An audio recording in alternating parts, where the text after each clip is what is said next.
Bismillahirrahmanirrahim. Alhamdulillahi rabbil alamin. Wassalatu wassalamu ala rasulillahi wa ala alihi wa ashabihi ajma'in. Assalamu alaikum wa rahmatullahi wa barakatuhu. Құрметті бауырлар, көптен бері тоқтап қалған Әжрумия кітабын оқуды жалғастырамыз.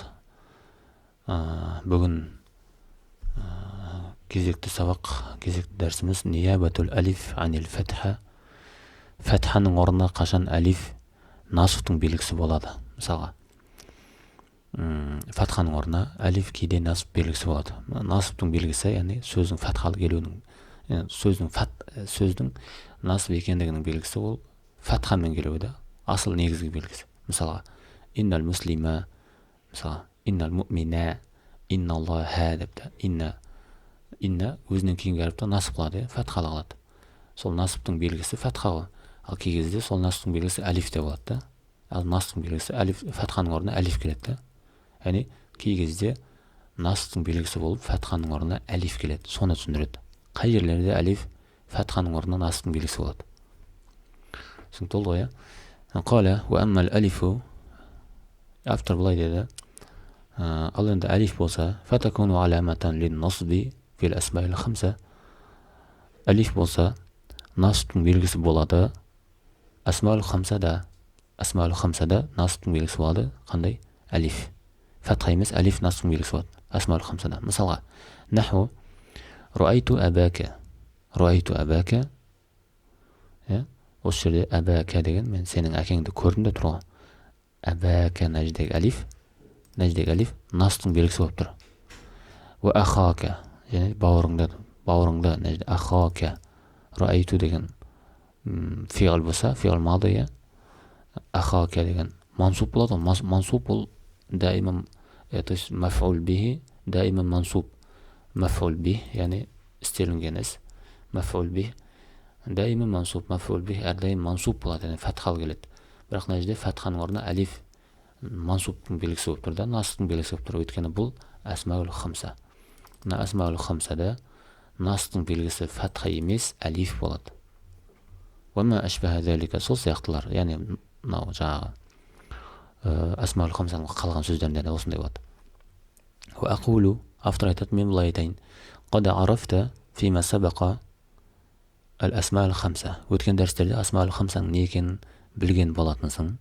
Ва шарта и'рабиха бил вав рафан. Және де асмаул хамсаның раф кезде ваумен иғрапталатындығын білдің, мысалы абука, ахука сияқты. Яғни асмаул хамса раф күйінде ваумен келетіндігін білдің, дамма емес вау. Асмаул хамса раф болса, ол ваумен келеді. Соны білдің. Вал алифа насбан, яғни насып кезде алифпен келетіндігін біліп едің. Уәлия жарран. Енді жаңағы жар болса, иямен келетіндігін білген болатынсың. Вал ана, ал енді қазір болса, нухбирука بأن العلامة الدالة على إحدى هذه الكلمات منصوب وجود الألف في آخرها. Енді қараңыз. Ал енді қазір сіздерге саған хабар береміз. Мына сөздердің біреуінің мансуб екендігінің дәлелі соңында әлифтің болуы дейді. Әлифтің болуына. Аба дегендегі әлиф бар. Аха дегенде әлиф бар. Сол әлифтің келуі мансуб екендігінің белгісі дейді. Және де бұл жерде мансубтың белгісі фатха емес, алиф болып тұр дейді.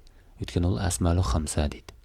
Түсінікті болды ғой, ва наху ихтарим абака уансур ахака. Осы жерлерде фатханың орнына алиф насыптың белгісі болады. Ихтарим деген құрметте, абака әкеңді. Енді ихтарим фиғл әмір болса, абака деген не болып тұр ғой?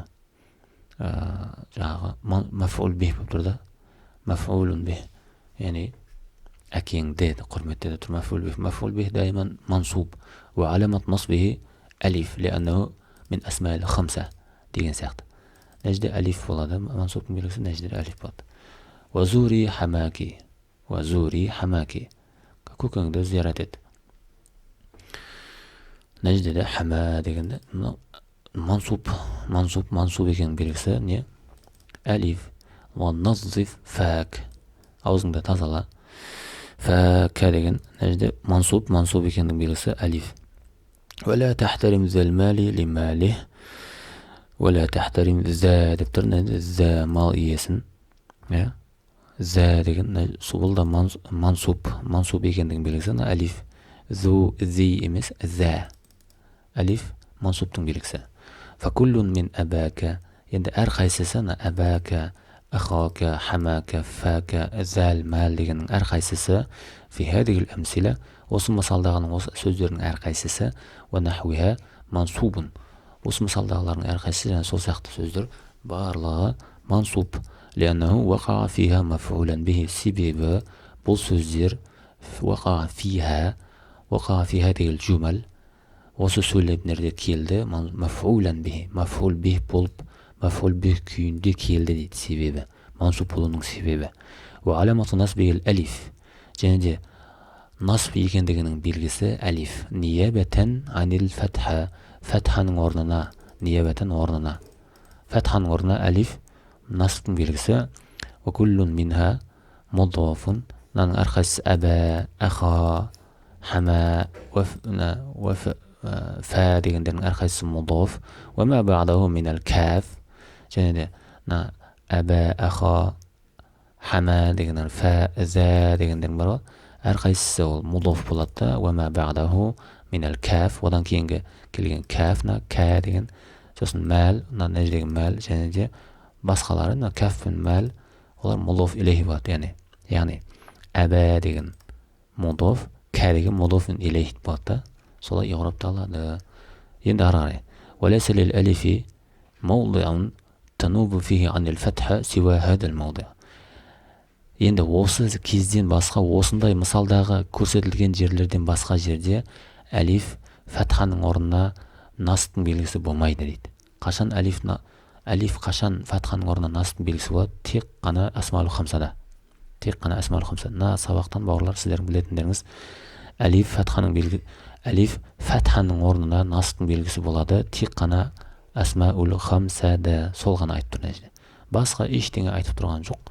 Сондықтан бауырлар, түсінбесеңіздер комментарий жазып сұраңыздар. Алла Тағала сіз бен бізге наху ілімін оқып түсінуді нәсіп еткей.